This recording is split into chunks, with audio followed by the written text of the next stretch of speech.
Okay, let's start our class. आज की class में हम मैथ्स ये वेक्टर्स को डिस्कस करेंगे रिलेटेड टू पेपर वन। पहली चीज़ तो ये है कि इसका बेसिक कॉन्सेप्ट क्या है, वेक्टर्स होते क्या हैं आपके पास। वेक्टर आपके साथ पहले भी ये बात डिस्कस की थी कि let's say if you have 2 points 1 and 2, so अगर आप इन दोनों पॉइंट्स को कनेक्ट करें तो this will be a line A B. But if you will give a direction to it, any direction, then it will become a vector. This is the number one point. Number two is, this is called the vector which has magnitude as well as the direction. Now the second point is that let's suppose if you have 2 points on a graph. This is a rough graph, let's suppose. Now if let's say if this is the first point A and the coordinates of A is 1 and 1, and this is the second point B and the coordinates of B is, let's suppose, 6 and 5. Now if I ask you to find the coordinates of vector AB, find the coordinates of vector AB, then in that case what you have to do, simply आपने इसमें करना क्या है, जब भी आपको 2 points given हो तो आपने उसके कोऑर्डिनेट्स किस तरह फाइंड करने हैं, end point minus starting point. ये बड़ा इंपॉर्टेंट बात है. This is called the end point because vector A B का मतलब ही ये है कि A is the starting point और बी आपके पास क्या है, B is the end point. So जब भी आपके पास 2 पॉइंट्स गिवन हो और आपने उस वेक्टर के कोऑर्डिनेट्स निकालने हो, let me right it over here. Coordinates अगर निकालने हो तो कोऑर्डिनेट्स निकालने के लिए आप क्या करेंगे, and point minus starting point. अब एंड पॉइंट यहाँ पे देखो तो ये क्या है, एक्स कोऑर्डिनेट्स को आपने हमेशा ऊपर फर्स्ट रो में, वाई कोऑर्डिनेट यहाँ minus starting point. Starting point के कोऑर्डिनेट्स क्या हैं, 1 and 1. सो सिंपली इसको सिंप्लीफाई करो तो अब आपके पास क्या है, 5 and 4. ठीक है, 6 - 1 and 5 - 1 is 4. अब एक बात याद रखो कि यहाँ पे जो हम स्टार्ट में क्लास में करते थे वो ये था कि हम एक वर्टिकल लाइन ड्रॉ करते थे, एक हॉरिजॉन्टल लाइन ड्रॉ करते थे. वो सारे काम आपने नहीं करने. आपने डायरेक्टली क्या करना है, end point minus starting point, that's it. वहाँ से आपके पास कोऑर्डिनेट्स आ जाएंगे. अभी हमें इस तरह के बहुत सारे क्वेश्चंस मिलेंगे. अच्छा, दूसरी बात यह है कि इसमें आपको मोस्टली क्वेश्चन आपके पास आ सकता है मैग्नीट्यूड का. पेपर 1 में मैग्नीट्यूड के क्वेश्चंस बहुत ज़्यादा आते हैं.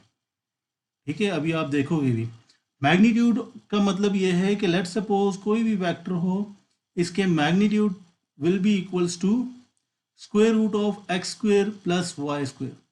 अब इसकी डेरिवेशन में आपने नहीं जाना, ये हमारी रिक्वायरमेंट ही नहीं है. हम डायरेक्टली किस चीज़ को देखेंगे, हम ये देखेंगे कि ये जो फर्स्ट रो में आपके पास नंबर होता है ये एक्स कोऑर्डिनेट को रिप्रेजेंट कर रहा है और जो सेकेंड रो में आपके पास है वो वाई कोऑर्डिनेट को रिप्रेजेंट कर रहा है. तो सिंपली आप क्या करोगे, 5 स्क्वायर प्लस इस केस में आपके पास 4 square, so this will be equals to 25 प्लस 16, so this will be equals to 41, square root of 41. अब ये पेपर 1 है तो पेपर 1 में इससे आगे फर्दर आपने नहीं करना, अपने आंसर को इसी फॉर्म में ही रखना है. ठीक है, इसको डेसिमल में या किसी और फ्रैक्शन में या इंडिसेस की फॉर्म में लिखने की ज़रूरत नहीं है. This will be the final answer for paper 1. I hope कि थोड़ा सा बेसिक कॉन्सेप्ट समझ में आ गया होगा आपको कि कोऑर्डिनेट्स किस तरह फाइंड करते हैं, मैग्नीट्यूड किस तरह फाइंड करते हैं. ठीक है, ये इसका बड़ा बेसिक सा कॉन्सेप्ट है. अब हम डायरेक्टली मूव करते हैं पास्ट पेपर पे. अब कुछ कॉन्सेप्ट्स आपका पेपर ये क्वेश्चन से क्लियर होगा. एक बात आपने याद रखनी है कि हम वेक्टर्स को डिस्कस कर रहे हैं related to the paper 1. Paper 1 में किस तरह के क्वेश्चन आते हैं ये हम देख रहे हैं. Now this is the first question. हमने अपने क्वेश्चन को कैटेगराइज किया है बेसिक लेवल, इंटरमीडिएट और एडवांस लेवल. तो आपको थोड़ा आइडिया होगा कि अगर इजी पेपर हो तो उसमें वेक्टर्स के क्वेश्चंस किस तरह आते हैं, नॉर्मल पेपर में वेक्टर के क्वेश्चंस किस तरह आते हैं, और अगर पेपर मुश्किल बनाना हो तो फिर वेक्टर्स के क्वेश्चंस किस तरह के आते हैं. नाउ अब इसमें आप ये देखें कि आपके पास ये फर्स्ट क्वेश्चन है, write down the coordinates of point ए. अच्छा, ये तो बड़ा सिंपल, बहुत ही बेसिक सा था. सो ये coordinates will be, this is the point A. अब पॉइंट ए की कोऑर्डिनेट्स तो आप इजीली लिख सकते हैं. So this will be equals to X axis पे इट्स -1, y axis पे it's -2. So this will be the final answer. Then write down the vector a b, vector a to b. अब concept वही है, बड़ा simple सा, कि first point के coordinates क्या हैं आपके पास, -1 -2, और b के कोऑर्डिनेट्स क्या हैं आपके पास, 5 एंड -2. अब हमने थोड़ी देर पहले ही डिस्कस किया था कि वेक्टर के कोऑर्डिनेट्स हम किस तरह फाइंड करते हैं, end point minus starting point. So and point आपके पास इस केस में क्या है, बी है आपके पास, B is the end point, A is the starting point. So आप डायरेक्टली हम लिखेंगे ये बी के कोऑर्डिनेट से, एक्स कोऑर्डिनेट क्या है 5 माइनस, अब ये क्या है, वाई का ये कोऑर्डिनेट क्या है -1. देन वाई कोऑर्डिनेट क्या है बी का -2 -2, बिकॉज ये हम यूज कर रहे हैं. ठीक है, ये वाई कोऑर्डिनेट है, ये वाई कोऑर्डिनेट है, ये एक्स कोऑर्डिनेट है. सिमिलरली फर्स्ट केस में भी अगर आप देखो तो this is the Y coordinate, this is the X coordinate. So directly आप इसको माइनस कर सकते हैं. ठीक है, तो यहाँ से आपका आंसर क्या आ रहा है, 5 + 1 and -2 + 2. So this will be the final answer. Again आपने जो याद रखना है, आपने ये रखना है कि whenever if they ask you to find the vector AB or the coordinates of vector AB, so end point minus starting point, end point of the vector minus starting point of the vector. और vector का end point और starting point का किस तरह पता चलता है कि अगर वेक्टर ए बी की फॉर्म में है, so A B means that it starts from this point and it ends at this point. Let's move on to the next one, part C. Now, vector B to C is -2, 5, -2 and 5. अच्छा, this is an important point here, that B to C is -2 and 5. Now, B point आपको पता है, एक minute में यहाँ लिख लेता हूँ. B to C, vector B to C is -2 and 5. -2 and 5. सो अब ये भी पॉइंट है आपके पास. अब इसका मतलब ये है कि आपने लेफ्ट साइड पे 2 यूनिट्स मूव करना है. ठीक है, बिकॉज -2 मीन्स कि एक्स एक्सिस पे आपने पॉइंट बी से नेगेटिव साइड पे 2 यूनिट्स मूव करना है. तो this is the point B, यहां से आपने 1 2 ये आ गया, एंड देन इसका मतलब ये है कि 5 यूनिट्स मूव करना है आपने अपवर्ड, और 2 यूनिट्स मूव करना है आपने लेफ्ट साइड पे. सो इसका मतलब ये है, ये पॉइंट बी था आपके पास, पॉइंट बी से आपने 1 2 यूनिट्स लेफ्ट साइड पे and then 5 units upward, 1 2 3 4 and this one is 5. So this will be the point C. We will mark it as the point C. इसमें आपने बड़ी कॉमन सी mistake इसमें यह है कि जब भी इस फॉर्म में गिवन होता है, डायरेक्टली आप -2 और 5 पे इस पॉइंट को कर, जो ये आंसर लिखेंगे, this will not be the right answer. -2 and 5, अगर कोई इसको मार्क करेगा, this will not be the right answer. This will be the right answer, because उन्होंने पॉइंट का कहा है कि हमारे पास वेक्टर गिवन है and they ask us to mention the points. I hope that this concept is clear. Okay, now इसमें एक और भी कॉन्सेप्ट हो सकता है कि अगर किसी को ये पॉइंट मार्क करने में प्रॉब्लम आ रही हो, तो आप इसका सेकंड मेथड भी है, और वो मेथड ये है कि आप इसको इस फॉर्म में लिखें कि vector B to C is equals to end point minus starting point, end point minus starting point O B, and then we can rearrange it like this. So this is -2 and 5. We don't know the point OB, so we will mention it x and y and minus OB. So this will be equals to now what was the coordinates of point B? 5 and -2. So we can write it as 5 and -2.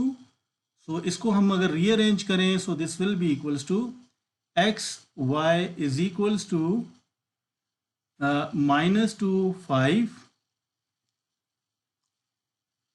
then and plus 5 and -2. So this will be equals to, we can say that 3 and 3. So let's check the point OC. You can see that here the coordinates of this point is also 3 and 3. So इन दोनों methods में से जो आपको easy लगे वो आप कर सकते हैं, या तो आप उसको मूव कर सकते हैं, या अगर आपको and point minus starting point से अगर आप कंफर्टेबल हैं तो आप इसको भी यूज कर सकते हैं. This method is also right.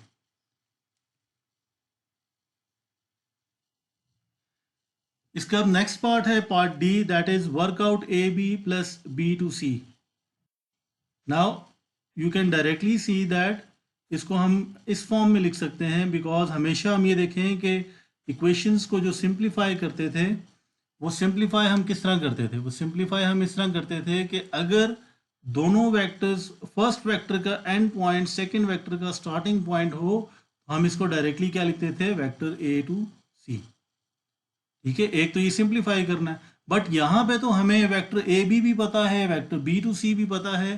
तो हम जैसे अगर आप प्रीवियस पार्ट्स में देखें तो वेक्टर ए बी क्या था आपके पास, write down the vector A B. So vector A B आपके पास था, yes, vector A 6 and 0. Vector A B आपके पास 6 and 0 था, और वेक्टर बी टू सी आपको ये प्रीवियस पार्ट में गिवन था. So we can use this one. So this will be equals to, vector A B की वैल्यू क्या थी, 6 and 0, plus vector B C की वैल्यू ये गिवन है आपको -2 and 5. इसको सिंप्लीफाई करें तो यू विल गेट 4 and 5. ठीक है, मैं फिर ये रिकमेंड करूंगा कि इसमें सारे स्टेप्स करें, बिकॉज इसमें साइंस की गलती आप करते हैं. अगर किसी का आंसर यहाँ पे किसी ने -5 लिख दिया या -4 लिख दिया तो आपको मार्क्स वो आंसर कंसिडर नहीं होता. ठीक है, नेक्स्ट पे आ जाएं. Complete this statement, vector A B is equals to what. अब यहाँ पे इन्होंने ये मेंशन भी किया है, इस सिंबल का मतलब ये है कि आपने कोऑर्डिनेट्स नहीं लिखने, आपने वेक्टर लिखना है. तो वेक्टर इसका क्या होगा, अभी हमने थोड़ी देर पहले यही डिस्कस किया था कि अगर फर्स्ट पॉइंट वेक्टर, अगर वेक्टर का फर्स्ट वेक्टर का एंड पॉइंट सेकंड वेक्टर का स्टार्टिंग पॉइंट हो, तो इसका मतलब ये होता है कि रिजल्टेंट वेक्टर आपके पास ये होगा. So this will be the final answer. So अब ये देखें 4 मार्क्स का क्वेश्चन था इस पेपर में. Let's move on to the next question, question number 2. Question number 2 is very simple.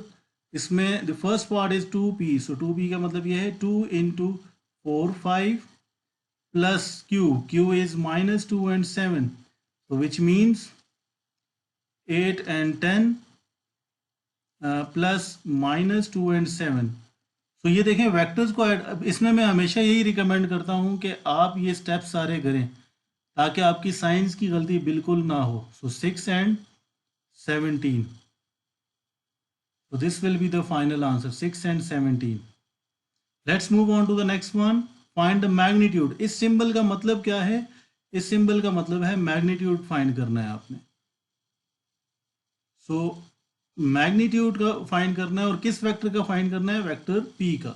अब मैग्नीट्यूड का हमें फॉर्मूला पता है, वो क्या था, x square square root of x square plus y square. अब यहाँ पे x क्या है आपके पास, 4 है, बिकॉज ये देखें ये x कोऑर्डिनेट है, ये y कोऑर्डिनेट है. सो 4 square plus 5 square, so this will be equals to 16 plus 25. So finally this will be equals to 41. अब इसको फर्दर आपने सिंप्लीफाई नहीं करना. ठीक है, इस यही आपका फाइनल आंसर होगा, बिकॉज जब आपको कैलकुलेटर अलाउ नहीं है पेपर 1 में, तो यहाँ से आगे ना आपने फ्रैक्शन में करना है, ना इसको किसी भी और फॉर्म में आपने कन्वर्ट नहीं करना. अब इस पेपर में भी देखो तो 4 मार्क्स का क्वेश्चन था आपके पास. Okay, let's move on to the next question. Question ये इसका थर्ड क्वेश्चन है. क्वेश्चन है write down the coordinates of point A. अब ये बिल्कुल पहले क्वेश्चन की तरह है, तो जिन्होंने अभी लेट ज्वाइन किए वो ये देख लें कोऑर्डिनेट्स ऑफ पॉइंट ए क्या होंगे आपके पास? सिंपली एक्स कोऑर्डिनेट 5 है, वाई कोऑर्डिनेट 3 है। सो ये आपने काम नहीं करना है कि एक्स कोऑर्डिनेट 3 और वाई 5 लिख दें। इस चीज़ का बड़ा ख्याल रखना है कि पहले एक्स कोऑर्डिनेट लिखना है, फिर वाई कोऑर्डिनेट लिखना है। और अक्सर स्टूडेंट्स कहते हैं कि 3 और 5 लिखे हैं सर, हमने सिर्फ इनकी वैल्यूज ही तो चेंज की हैं। वैल्यूज चेंज होने से पूरे कोऑर्डिनेट्स चेंज होते हैं और वो फिर आपका आंसर ठीक कंसिडर नहीं होता। नेक्स्ट पे आ जाए, plot the point C at 4 and -3, X axis पे 4 एंड वाई एक्सिस पे -3। ये आई होप कि ये सारे इसको प्लॉट कर सकते हैं। This will be the point C. So X axis पे इट्स 4, वाई एक्सिस पे it's -3। Let's move on to the C part. Find the vector A B. Find the vector A B. So इसी question में आप अब ये देखें, vector A B, ये vector आपने फाइंड करना है। सो एक तरीका तो ये है कि आप इसमें, एक मेथड तो ये है कि आप डायरेक्टली इक्वेशन को यूज़ कर लें, वही and point minus starting point. दूसरा ये है कि आप वर्टिकल लाइन ड्रा करें, हॉरिजॉन्टल लाइन ड्रा करें एंड दैट्स इट। वो सारे काम आपने अब नहीं करने। अब आपको दोनों पॉइंट्स पता हैं, so you can write it as. अब आपने इसमें फाइंड क्या करना है? आपने vector A to B find करना है। सो ए बी के कोऑर्डिनेट्स क्या होंगे? इब्राहिम, हम ये चीज़ स्टार्ट में भी डिस्कस की। ये सबसे पहला पॉइंट हमारा क्वेश्चन का यही था कि this is the start point and this one is the end point. So and point minus starting point, वो ग्राफिकल कोई भी मेथड आपने अप्लाई नहीं करना। अब आपके पास पेपर में इतना टाइम ही नहीं होता और ये 1 मार्क का क्वेश्चन है। So find the vector A B. तो वेक्टर ए बी क्या होगा? एंड पॉइंट के कोऑर्डिनेट्स क्या हैं? End point is B, this one. इसके कोऑर्डिनेट्स हैं आपके पास -3 and 5. So -3 and 5, end point minus starting point. Starting point क्या है? 5 and 3. 5 and 3. So vector AB, the coordinates of vector AB will be equals to -3 -5 and 5 -3। ये सारे steps करेंगे तो आपके आंसर में बिल्कुल एक्यूरेट आएगा। वो this will be the final answer. I hope that it's clear. If you have any question, please ask. Let's move on to the next question. Okay, now the next question is write down the coordinates of point P. So point P के coordinates आपके पास क्या हैं? -2 and 5. So -2 and 5. This will be the final answer. So let's move on to the next part. Write down the vector PQ. A vector PQ is, again we will use the same concept, that end point minus starting point. Now vector PQ, first of all please give it the direction to it. This is vector PQ. So here we can say that O end point minus starting point. Starting point is P. Now OQ means that this will be, Q के coordinates क्या हैं आपके पास? 2 and 2 and P के coordinates क्या हैं आपके पास? -2 and 5. So O Q means 2 and 2 -2 and 5। ये स्टेप्स में ज़्यादा इसलिए कर रहा हूँ ताकि साइंस की गलती ना आए, अदरवाइज आप डायरेक्टली भी इसके आंसर लिख सकते हैं। 2 - 5, so this will be -2 + 2 and here this will be 2 -3. Finally we will say that this will be equals to 0 and -3 will be the final answer. I hope that it's clear. Okay, now ये तो थे basic level questions. अब हम intermediate level questions पे आ जाते हैं। Now first of all you can see here, this is the first question. The point A has a position vector 3 and -4. एक बात याद रखना है कि पोजीशन वेक्टर से आपने परेशान नहीं होना। पोजीशन वेक्टर होता क्या है? लेट्स सपोज, अभी तक हम पॉइंट्स की फॉर्म में डिस्कस कर रहे थे। लेट्स सपोज आपके पास एक कोई भी पॉइंट हो 1 2 and 3, 1 2 and 3। लेट्स सपोज आपके पास एक ये पॉइंट है जिसके कोऑर्डिनेट्स हैं आपके पास 2, 3। This is the coordinates of, so 2, 3 is basically the position vector. Position vector का मतलब ये होता है कि ये with respect to the origin बता रहा होता है। पोजीशन वेक्टर का मतलब ये है कि ये vector, this is called the position vector OA। OA is the position vector of this coordinate. सो पोजीशन वेक्टर आप समझें, अगर आप पॉइंट को with reference to with respect to origin देखते हैं तो इसे आप पोजीशन वेक्टर कहते हैं। तो मतलब ये है कि अगर मैं इसको मैं दो फॉर्म्स में लिख सकता हूँ। ये जो पोजीशन वेक्टर लिखा है ना, मैं इसको ये इस फॉर्म में लिख सकता हूँ कि O A is equals to 3n-7, या मैं इसको यूं लिखता हूँ सकता हूँ कि पॉइंट इज 3n-7। सो ये विद रिस्पेक्ट टू ओरिजिन ही होता है। So we can directly say again जो हम कॉन्सेप्ट यूज करेंगे वो यही है कि वेक्टर ए बी हमें गिवन है, हमने बी के कोऑर्डिनेट्स फाइंड करने हैं। So A B means that this will be equals to vector O end point minus starting point. अब आप देख रहे हैं कि कॉन्सेप्ट हमारा वही यूज हो रहा है, लेकिन इसमें हमें थोड़ा सा पोजीशन वेक्टर का वर्ड यूज करके थोड़ा डिफरेंट किया है। सो अब इसको अगर हम रीअरेंज करें, वेक्टर ए बी के कोऑर्डिनेट्स क्या हैं आपके पास, -5। अब हम एक चीज़ और ये कि यहाँ पे आप बैठ के ग्राफ बनाने मत लग जाना, डायरेक्टली आप and point minus starting point को यूज़ करें। तो वेक्टर ओ भी हमें नहीं पता, माइनस वेक्टर ओ ए हमें पता है, दैट इज 3n-7। तो इसको अगर हम इसको साइड पे भेजें, so this will be equals to -5 12 plus 3n-7 is equals to O B. इसमें मैंने कुछ भी नहीं किया, इसको रीअरेंज किया है। So finally we can say that vector OB will be equals to -5 plus 3। ये मैं ज़्यादा स्टेप्स इसलिए कर रहा हूँ ताकि सबको समझ आ जाए इसकी। So final answer will be -2 and here this will be +5. So this will be the final answer. Now let's move on to the next question. Find this.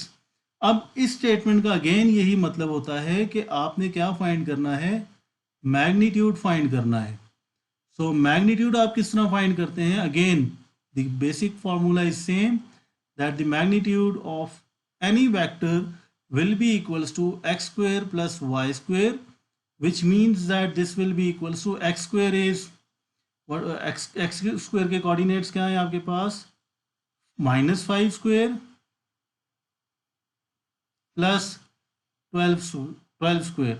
So this will be equals to 25 plus 144. So this will be equal to 169. Now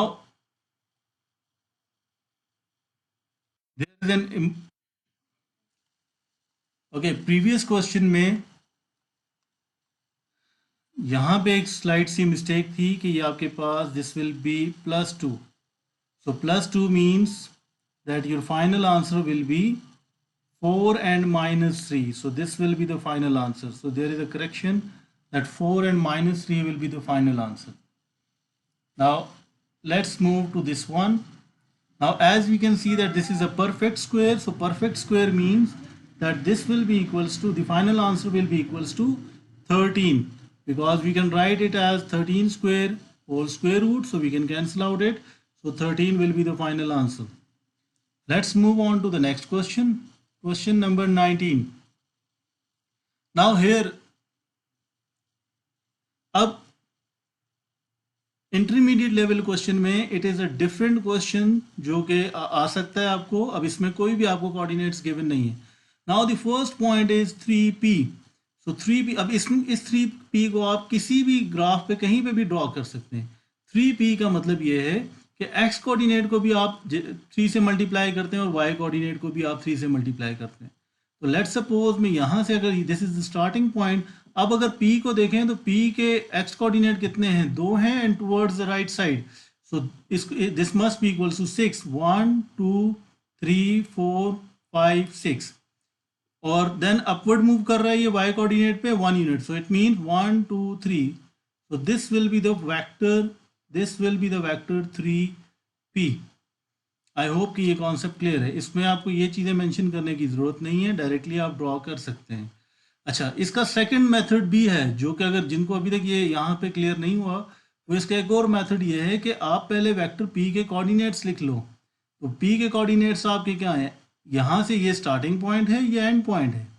तो p क्या हो रहा है, पहले right side पे move कर रहा है 2 यूनिट्स, सो +2, देन अपवर्ड मूव कर रहा है 1 यूनिट, +1। सो 3p फाइंड करो, तो 3p means 2 and 1, so which means 6 and 3। So 6 and 3, अगर अब ये स्टार्टिंग पॉइंट था आपका, तो अब देखो एक्स एक्सिस पे 6 यूनिट 1 2 3 4 5 6, पॉजिटिव 6 का मतलब ये है कि इस पॉइंट से राइट साइड पे जाना है, और नेगेटिव पॉजिटिव 3 का मतलब ये है कि इस यहाँ से 3 यूनिट अपवर्ड जाना है. So this will be the final answer. Now let's see the next one, q minus p. अब q minus p के लिए we can see that the coordinates of p आपके पास ये हैं. The coordinates of q, let's write the coordinates of q. Now this is the starting point.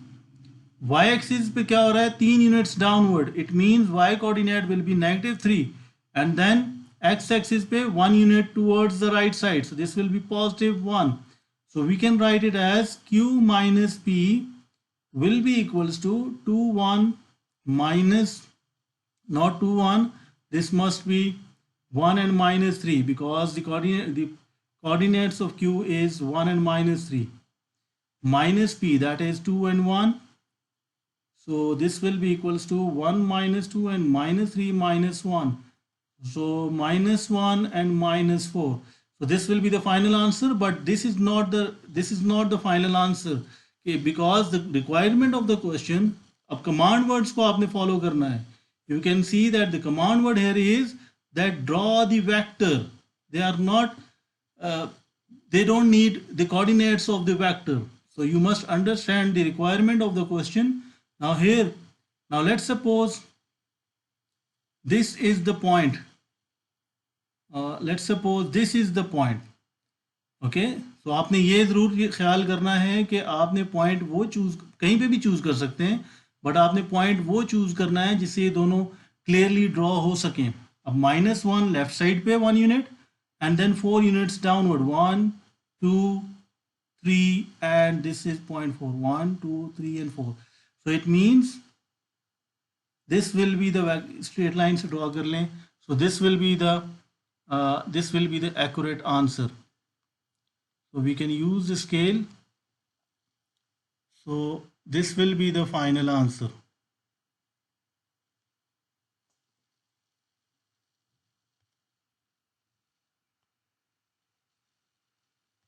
Okay, ये थोड़ा सा एक्यूरेट नहीं है, इसको ज़रा हम एक्यूरेट कर सकते हैं. आई होप कि ये कॉन्सेप्ट क्लियर है. इसको आप सिंपली आपने इसको रीअरेंज करना है और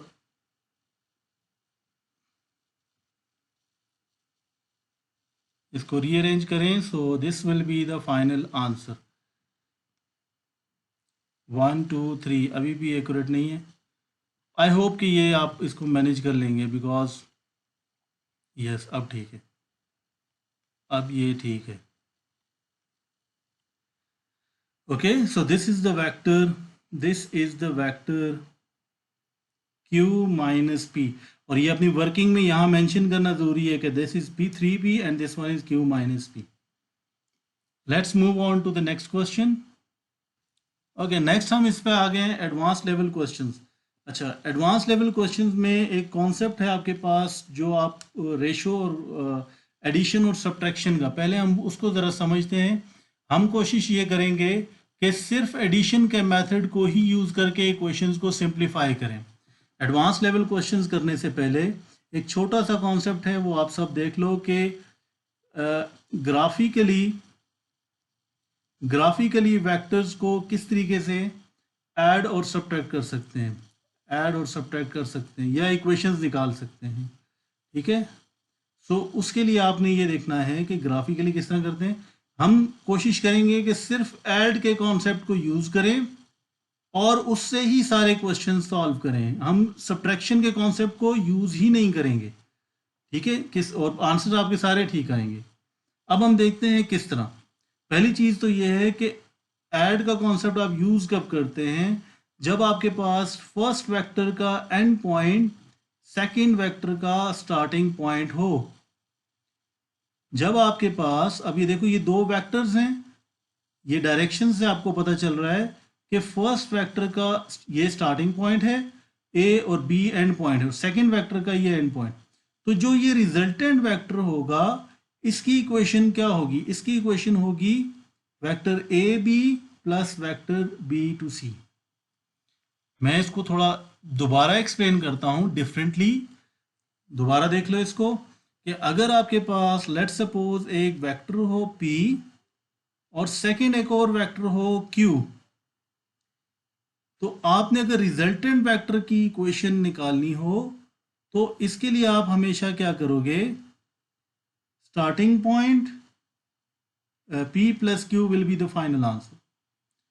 अब हम इससे सारे क्वेश्चंस किस तरह सॉल्व कर सकते हैं, ये देखने वाली बात है कि लेट्स सपोज अगर एक वेक्टर आपको गिवन है, वेक्टर a टू b, ये अगर आपको गिवन है और इसकी वैल्यू आपको गिवन है, लेट्स सपोज a है, ये this is the direction and this is a। So let's suppose अगर vector a b is equals to small a, so vector B A किसके इक्वल होगा, vector B A B equals to minus A. ठीक है, जब आप direction change कर रहे हैं तो आपने सिंपल साइन चेंज कर देना है।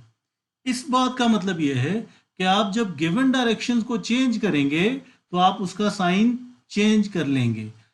मैं अगेन ये बता देता हूं, अगर खैर ये क्वेश्चन से आपको फर्दर क्लियर भी होगा और इससे आपके सारे क्वेश्चन सॉल्व हो जाएंगे अगर आपको ये दो बातें समझ में आ गई कि एडिशन का इक्वेशन किस तरह लिखनी है, और अगर आप वेक्टर का साइन डायरेक्शन चेंज कर रहे हैं तो आपको साइन चेंज करना है। दूसरा इसमें जो कॉन्सेप्ट है वो रेशियो का कॉन्सेप्ट है, वो मैं आपको पेपर से, ऑल दो के रेशियो के जो क्वेश्चंस होते हैं वो मोस्टली पेपर 2 में आते हैं, बट अभी मैं कुछ क्वेश्चन बताऊंगा ये सारे पेपर 1 के क्वेश्चंस हैं, और जब पेपर टफ बनाना हो उसमें वेक्टर के क्वेश्चंस टफ आ जाए तो वो थोड़े से रेशियो के क्वेश्चंस पेपर 1 में भी डाल देते हैं, तो वो हम अभी डिस्कस करते हैं। ओके, ये दो कॉन्सेप्ट हैं और फिर रेशियो के कॉन्सेप्ट हम क्वेश्चन से ही करेंगे।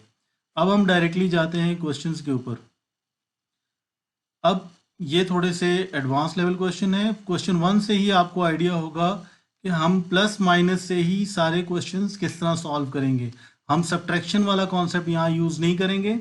बस ये याद रखना कि अगर आप गिवन डायरेक्शंस को चेंज करते हो इसका मतलब ये होता है कि आपने साइन चेंज करना है। ठीक है, अब आ जाते हैं क्वेश्चंस के ऊपर।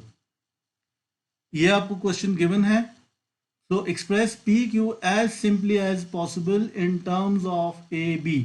so इसका मतलब ये है कि आपने P to Q की इक्वेशन निकालनी है। so P से Q की इक्वेशन आप किस तरह निकाल सकते हैं, P से Q की आपने इक्वेशन निकालनी है। so वो इक्वेशन आप किस तरह निकाल सकते हो,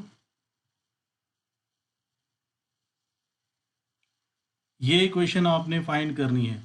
तो इसमें अगर आप देखो तो सबसे पहले कोशिश किया करो कि डायरेक्शन दे दो ताकि डायरेक्शंस की गलती आपके पास इसमें ना हो। तो पी से क्यू की डायरेक्शन ये है, तो अब इस स्टेटमेंट का पी से क्यू, पी स्टार्टिंग पॉइंट है आपका और क्यू आपका एंड पॉइंट है। ठीक है, क्यू इसका एंड पॉइंट है।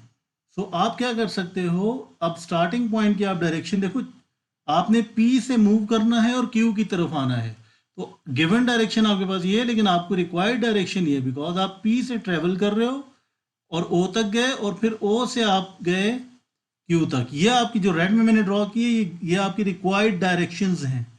तो अब हम पी क्यू के कोऑर्डिनेट्स लिखते हैं। सो वेक्टर पी क्यू के कोऑर्डिनेट्स क्या होंगे, सबसे पहले देखो तो आपके पास ये पॉइंट है।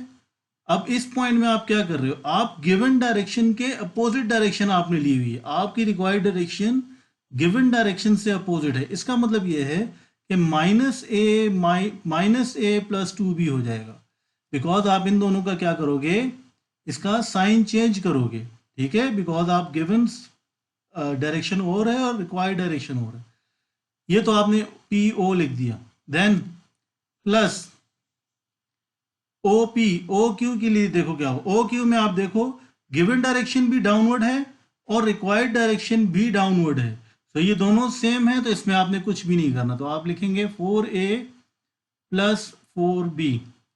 तो this will be equals to, अब इसको सिंप्लीफाई करें लाइक टर्म्स को, तो 3a plus 6b will be the final answer. I hope कि ये क्लियर है। बाज़ लोग इसको सब्ट्रैक्शन से करने की कोशिश करेंगे, सब्ट्रैक्शन वालों के में थोड़ी सी कॉम्प्लेक्स है थोड़ा सा, वो मैं फिर भी बता देता हूँ। बट मैं आपको प्रेफर यही करता हूँ कि आप एडिशन के कॉन्सेप्ट को ही यूज़ करो। जहाँ आप गिवन डायरेक्शन से को चेंज कर रहे हो वहाँ पे आप साइन चेंज कर दो, दैट्स इट। आई होप कि ये क्लियर है कॉन्सेप्ट।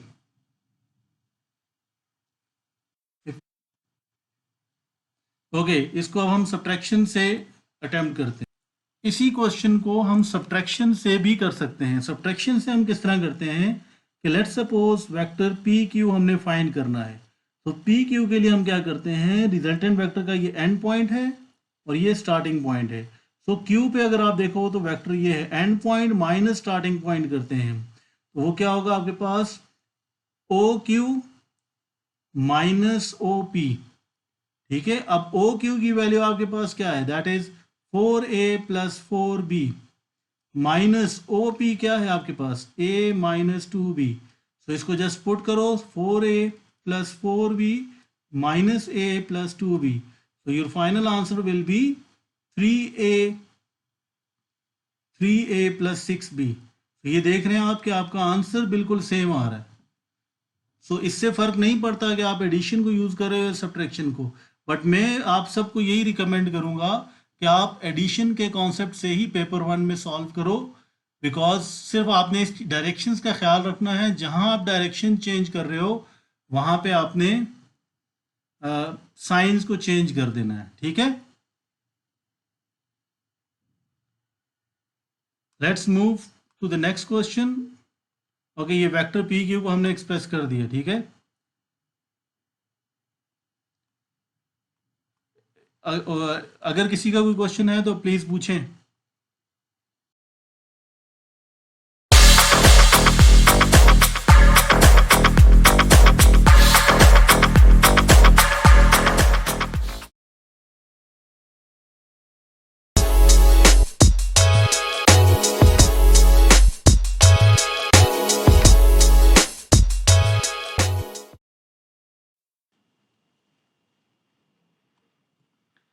नेक्स्ट क्वेश्चन है आपका, इन द डायग्राम गिवन है आपको O A is equals to A and O B is equals to B, express O C. सबसे पहले तो आप ये देखो कि वेयर इज ओ सी।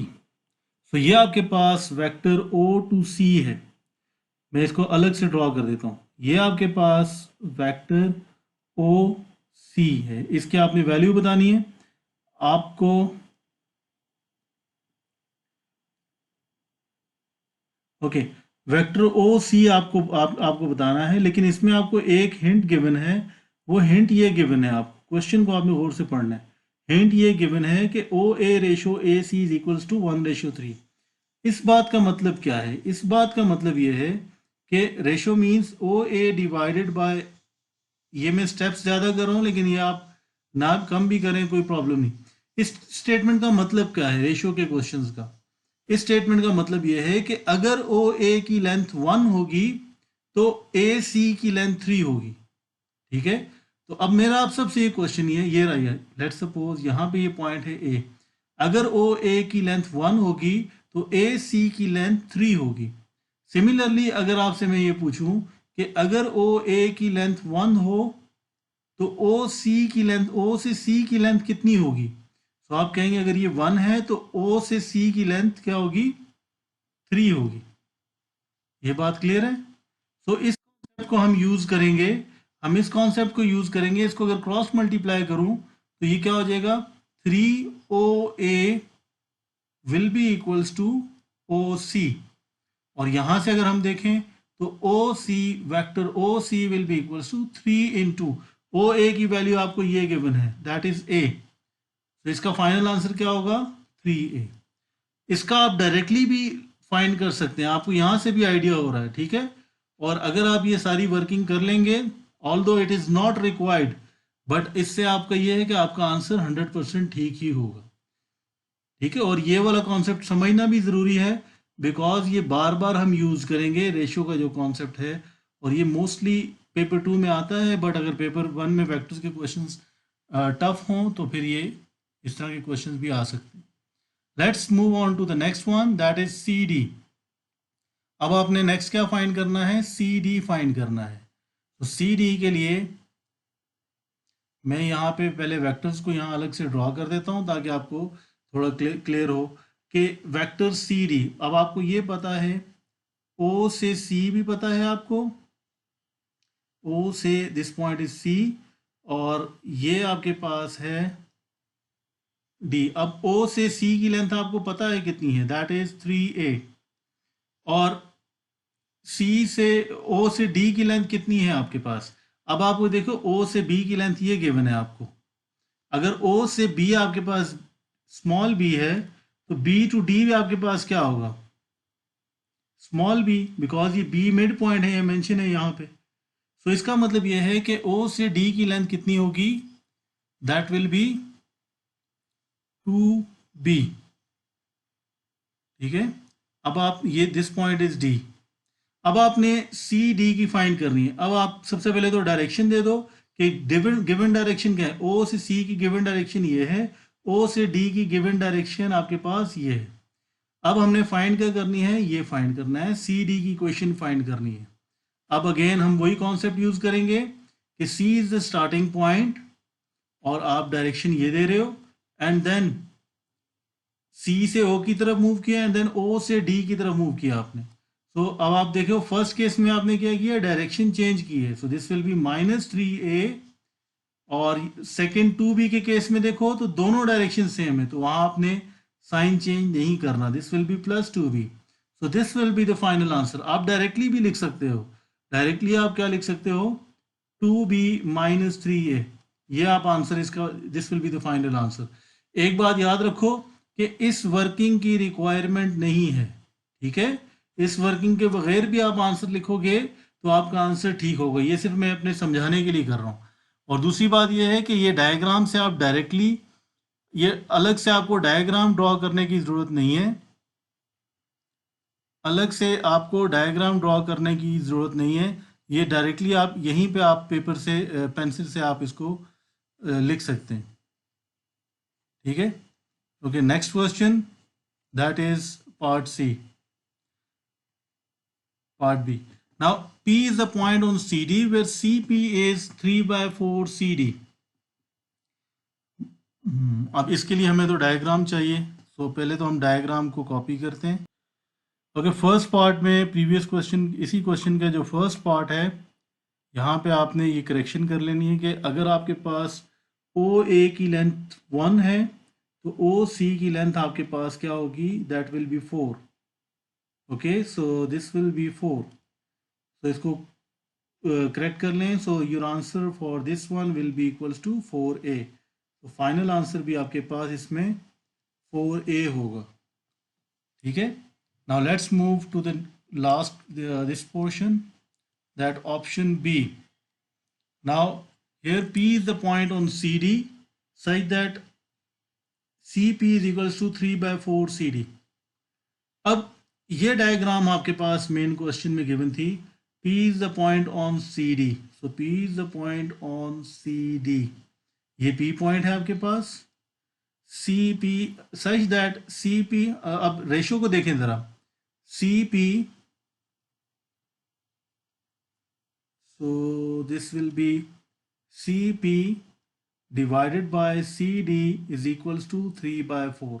इस स्टेटमेंट का मतलब क्या है, इस स्टेटमेंट का मतलब ये है कि अगर C से P की लेंथ 3 होगी तो C से D की कंप्लीट लेंथ कितनी होगी, दैट विल बी 4। अब हमने क्वेश्चन में क्या फाइंड करना है, express AP as simply as possible in terms of, तो हमने AP फाइंड करना। अब AP के लिए, यह आपका AP है, तो AP के लिए आप क्या करेंगे, यहाँ मैं अगर ड्रॉ करूं, ये आपका वेक्टर AP है, this one is point A and this one is point P, this one is point C। So AP आपने फाइंड करना है, ठीक है। तो AP के लिए आप अगर देखो तो AC की इक्वेशन चाहिए और CP की इक्वेशन चाहिए, दो चाहिए आपको। सो AP की वैल्यू क्या होगी आपके पास, सबसे पहले तो AC किसके इक्वल होगा, AC will be equals to A। Similarly CP will be equals to CD, तो हम फाइंड कर चुके हैं प्रीवियस पार्ट में। तो CD का आंसर क्या था आपके पास, 2b - 3a। तो अगर हम यही रेशो,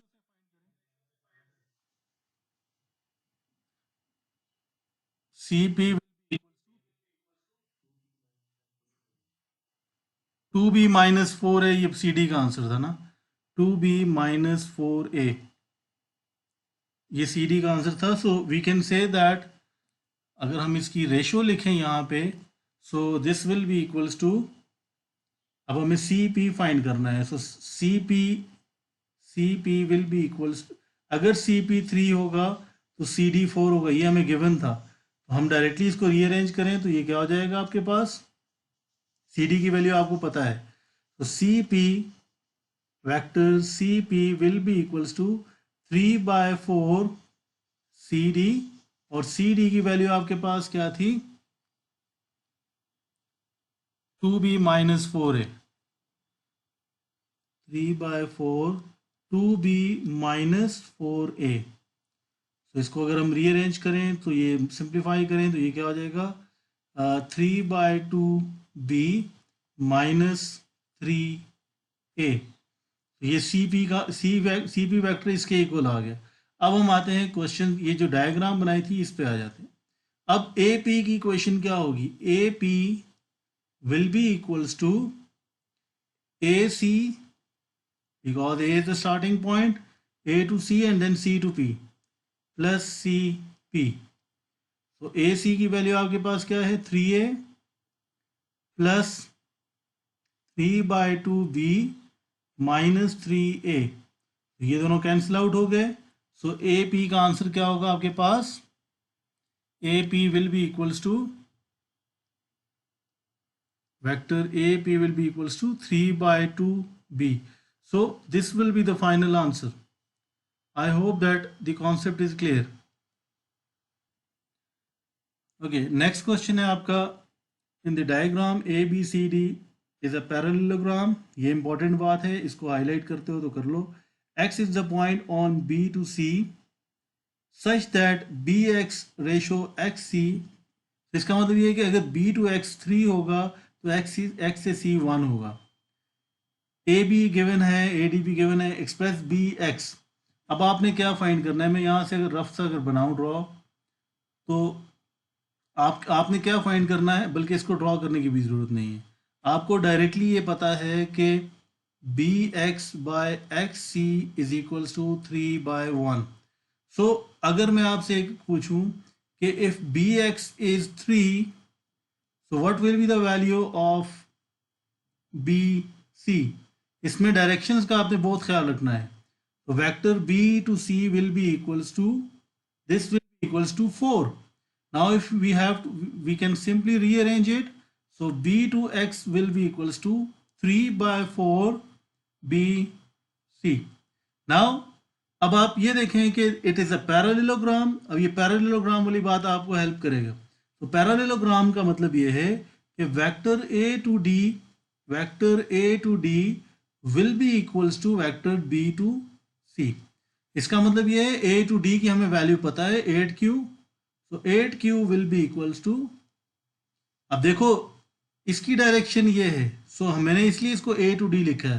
पेपर में मोस्टली आप मिस्टेक ये करते हैं कि आप इसको डायरेक्शंस का ख्याल नहीं रखते। वेक्टर्स में सबसे ज़्यादा ख्याल आपने डायरेक्शंस का रखना है।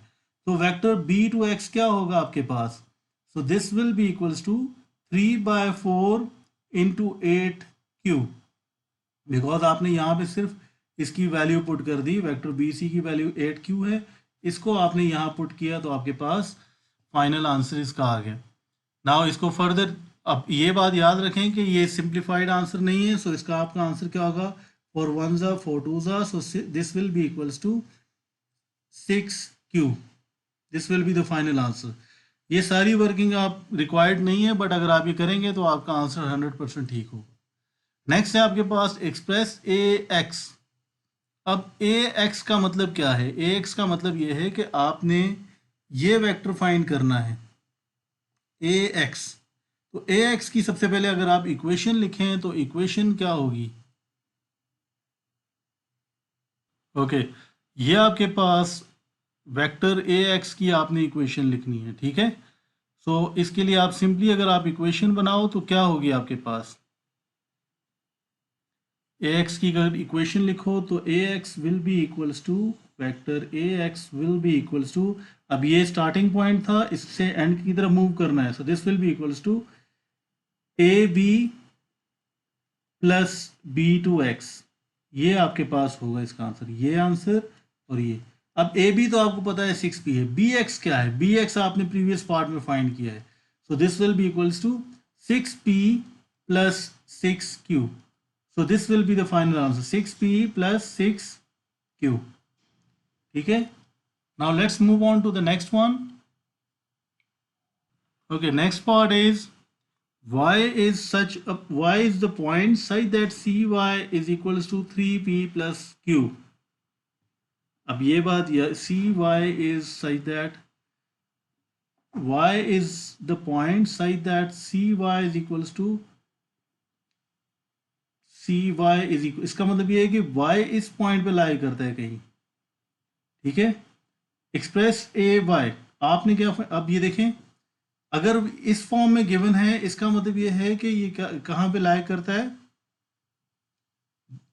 तो अब ए वाई की इक्वेशन आपने ए वाई को एक्सप्रेस करना है। So A to Y will be equals to what, A Y किसके इक्वल होगा, A C plus C Y, ठीक है। डायरेक्टली ही आपने लिख लिया। अब ए सी आपको पता है, ए टू सी आपके पास क्या है, ए टू सी आपके पास ये पॉइंट बनता है, इसको मैं ज़रा ड्रॉ करूं। सो ए टू सी आपके पास क्या बनता है, आपके पास ये पॉइंट बनता है। तो this is the vector A C. अब ए सी की अगर आप इक्वेशन लिखो तो क्या बनेगी आपके पास, A C will be equals to A D जो कि 8q है प्लस डी सी की वैल्यू क्या होगी 6p, तो प्लस 6p। अब इसको डायरेक्टली यहां पुट कर दो तो ये क्या हो जाएगा आपके पास 8q plus 6p plus cy की वैल्यू क्या है आपके पास 3p plus q। So now this will be equals to 11q plus 7p। So this will be the final answer. इसमें कोई कंफ्यूजन है तो प्लीज पूछिए। अब इसी क्वेश्चन को सॉल्व करने का एक ग्राफिक, ये तो हमने किया है कि डायरेक्टली इक्वेशंस निकाल के इक्वेशन से इसको वैल्यूज पुट की और इसको हमने सिंप्लीफाई कर दिया।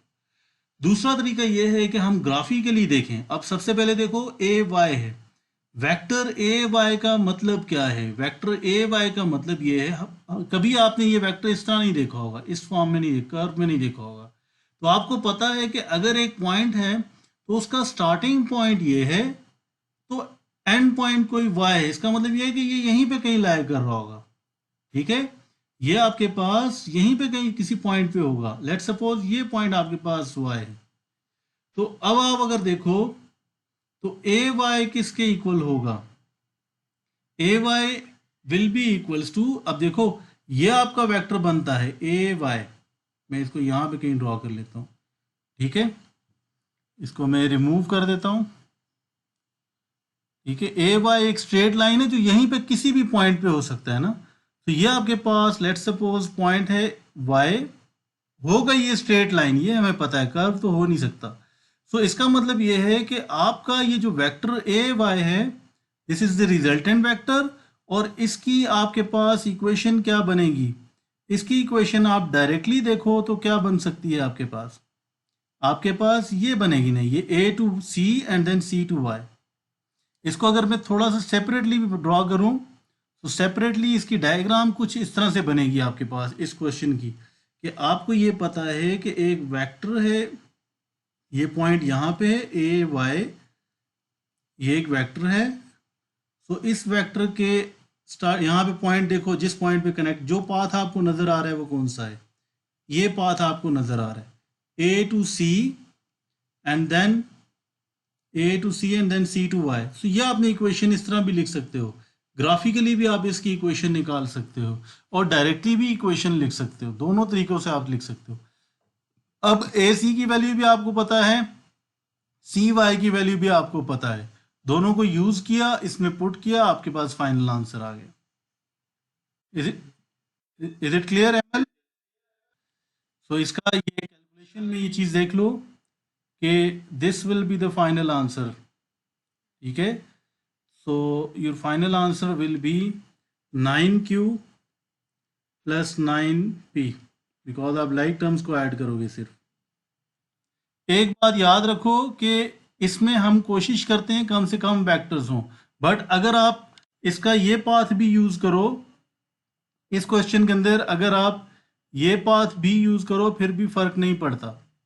मतलब ये है कि आपका रिजल्टेंट वेक्टर है आपके पास a to y, this is the resultant vector. अब एक पाथ आपको ये भी तो नजर आ रहा है, ये और फिर ये, इस पाथ को भी आप यूज कर सकते हो बिकॉज तीनों वैल्यूज आप निकाल सकते हो। तो this is vector a y, this one is vector a x, ठीक है, ये x है पॉइंट, ये आपके पास a है। तो इसमें इसमें ये रिक्वायरमेंट नहीं है कि आप कौन सा पाथ यूज कर रहे हैं, दोनों से आपका आंसर सेम ही आएगा और ठीक ही आएगा। नेक्स्ट है आपके पास find the ratio of A X and A Y. अब ए एक्स की वैल्यू आपके पास क्या थी, प्रीवियस पार्ट में देखो तो ए एक्स की वैल्यू आपके पास क्या थी, ए एक्स की वैल्यू आपके पास थी, यहाँ पे ये आया था answer 6p plus 6q। So let's write it over here, 6p plus 6q whole is divided by A Y का आंसर क्या था आपके पास 9p, sorry 9q plus 9p। सो यहाँ से फर्स्ट में से हम 6 को कॉमन ले सकते हैं, so this will be p plus q whole is divided by 9 into, यहाँ से भी मैं कॉमन ले लूँ तो p प्लस q ही बनता है, q प्लस p लिखो या p प्लस q एक ही बात है, इसको आप कैंसिल आउट कर सकते हैं। सो और इसको भी कैंसिल कर सकते हैं, 3 2 द 6 और 3 3 the 9, so this will be equals to 2:3। अब इसमें भी अगर आप देखो तो इट इज़ 1 मार्क क्वेश्चन, तो आपको इस आंसर के मार्क्स मिल जाएंगे इसमें अगर आप वर्किंग शो ना भी करो, ठीक है। So that is it for this class. So if you have any question तो आप उसको प्लीज पूछ सकते हैं। Okay, I hope that the concept is clear. So today we have discussed the basic level, intermediate level and advanced level questions related to the vectors in paper 1. So if you have any question, you can ask it in the comment section. And if you've missed the previous lesson, you can see the link in the description. So thank you.